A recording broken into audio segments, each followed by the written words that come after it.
بچوں کو نصیحتیں کرتے وقت ایک چیز کا ہمیشہ خیال رکھیں، آپ کی ٹون اور آپ کی باڈی لینگویج کیسی ہے. ٹھیک ہے، نصیحت ہر وقت کرنے کی چیز نہیں ہے کہ آپ ہر وقت نصیحت نصیحت نصیحت کرتے ہیں. اگر آپ بار بار نصیحتیں کرتے ہیں، دن میں کئی بار نصیحتیں کرتے ہیں، تو پھر تیار رہیں اس دن کے لیے کہ بہت جلد آپ کو یہ پتہ چلے گا کہ آپ کا بچہ احساس کمتری کا شکار ہو چکا ہے، آپ کا بچہ لیک آف کانفیڈنس کا شکار ہو چکا ہے.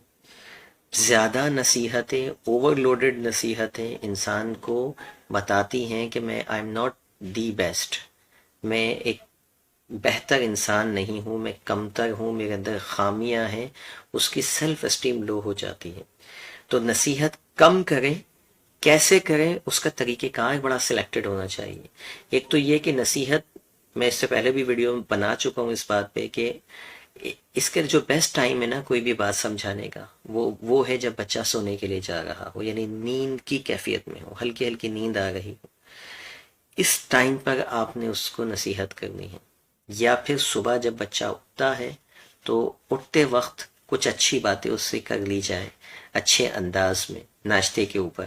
تو یہ وہ ٹائم ہوتا ہے جب بچے کا ذہن ہائیلی سجسٹیبل موڈ میں ہوتا ہے، یعنی اس وقت اس بچے کی جو برین فریکوینسی ہوتی ہے وہ لگ بھگ 4 7 یا 10 تک کے درمیان دھڑک رہی ہوتی ہے، پلسیٹ کر رہی ہوتی ہے. اور یہ وہ فریکوینسی ہوتی ہے کہ جس وقت مائنڈ ریسیونگ پوزیشن میں ہوتا ہے، سجسٹیبل موڈ میں ہوتا ہے، جو بات اس سے کہی جائے وہ اس کو پرماننٹلی لاشعور کے اندر ٹرانسفر کرتا ہے، یعنی انکانشیس مائنڈ کے اندر وہ ڈیٹا جا رہا ہوتا ہے. لیکن the moment you raise your tone, your voice, جب آپ اپنی آواز تیز کرتے ہیں اونچی آواز میں اور باڈی لینگویج جارحانہ کرتے ہیں، تو پھر کیا ہوتا ہے کہ بچہ فریز ہو جاتا ہے، اس کے پانچوں حواس، 5 سینسز فریز ہو جاتے ہیں. یعنی یوں سمجھیے کہ انکانشیس مائنڈ تک پہنچنے کا جو میڈیم تھا، وہ راستہ تھا، وہ بلاک ہو گیا. اب آپ کی نصیحت اس کے مائنڈ تک پہنچ ہی نہیں رہی. ٹھیک ہے، اب وہ خوف کی صورت میں ہے. ٹھیک ہے، تو یہی وجہ ہوتی ہے کہ جب آپ زیادہ تر والدین جو نصیحتیں کرتے ہیں وہ ان کی ٹون اس وقت بہت ہائی ہوتی ہے، کمانڈنگ وے میں ہوتی ہے، اتھارٹیٹیو اسٹائل ہوتا ہے، جارحانہ اسٹائل ہوتا ہے. بچہ ویٹ کر رہا ہوتا ہے ابھی تھپڑ آیا کہ تبھی آیا، ابھی اسی چکر میں لگا رہتا ہے کہ ابھی ہاتھ نہ آ جائے، ابھی منہ لال نہ ہو جائے، اور اس وقت وہ سمجھا رہی ہوتی ہے ماں یا باپ. تو کہاں سے اس کے ذہن میں جائے گا؟ وہ تو بیچارہ ویٹ کر رہا ہے کہ ابھی کب آئے گا گھومتا ہوا ایک اور مجھے لال پیلا نیلا کرے گا.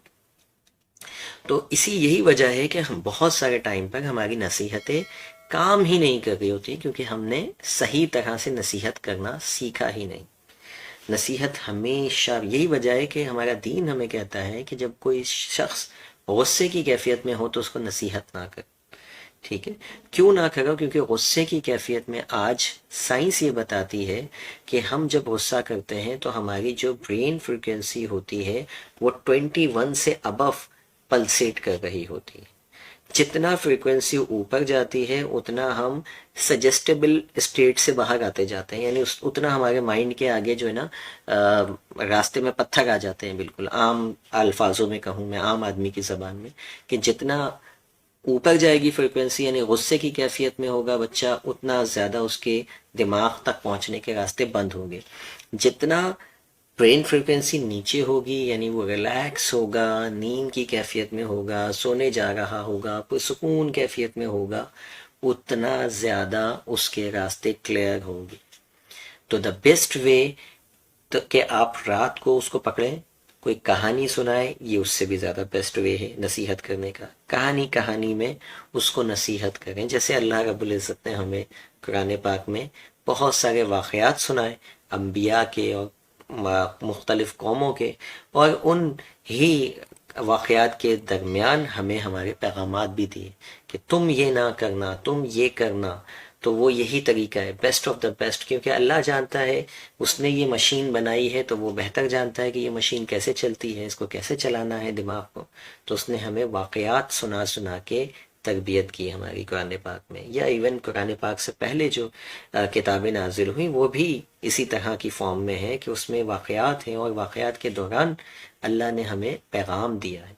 تو آپ بھی اسی طرح سے نصیحت کریں، انشاءاللہ آپ کو بہت زیادہ فائدہ ہوگا. ایک تو اپنی ٹون پہ کام کیجیے، باڈی لینگویج جو ہے وہ جارحانہ نہیں بلکہ اس کو کمفرٹ فیل ہو، بچے کو افیکشن فیل ہو، پیار محبت فیل ہو، اس وقت نصیحت کریں تو وہ کارآمد ہوگی.